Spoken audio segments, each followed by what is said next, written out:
Live from WTOL News 11, this is First at 5. Here again is Jerry Anderson. One of the side effects of stroke is the inability to speak. But a local man was able to beat that side effect through a new therapy program. I'm going to show you how it works next in Medical Breakthroughs. Now, the latest medical breakthroughs with Melissa Veitch. It is one of the really devastating side effects of a stroke, losing your ability to talk. But Mel is here to show us a new way to help patients regain speech. Jerry, it's called aphasia, the inability to speak, and it can be devastating. That is the case for a Perrysburg man until he found help at the University of Michigan.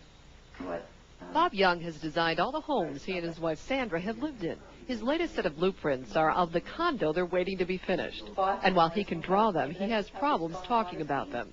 A stroke 5 years ago left him with what is called aphasia, meaning he has trouble translating his thoughts into words and sentences. Sandra says at first it was devastating. When he was first in his rehab, they put a mug and a ball on the table and asked him to point to the mug, and he couldn't even do that. Through word of mouth, the Youngs found help for Bob at the University of Michigan Residential Aphasia Program, a 6-week intensive therapy program. In group sessions like this, he relearned how to communicate.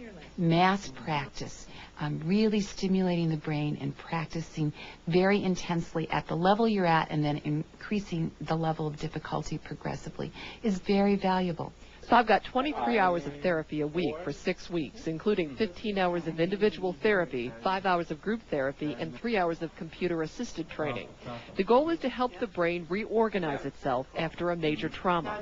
Parts of the injured brain do seem to make some improvements, and other parts of the brain, perhaps even in the opposite hemisphere, seem to assist and take over some functions. Bob still struggles to speak in sentences, but he uses this electronic word machine to practice word pronunciations.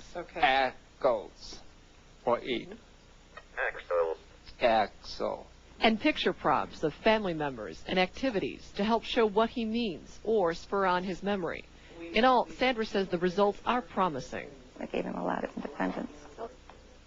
Now, it is best to start the therapy soon after the brain injury. It can be the result of a closed head injury, an aneurysm, or a stroke, but people can benefit even years afterward. Now, the cost is over $20,000. Some can be covered by insurance, and some can be covered, in some cases, by the assistance for the Bureau for Medical Handicaps. For more information on this story, you can go to our website. I have linked us to the website for the University of Michigan's aphasia program, WTOL.com.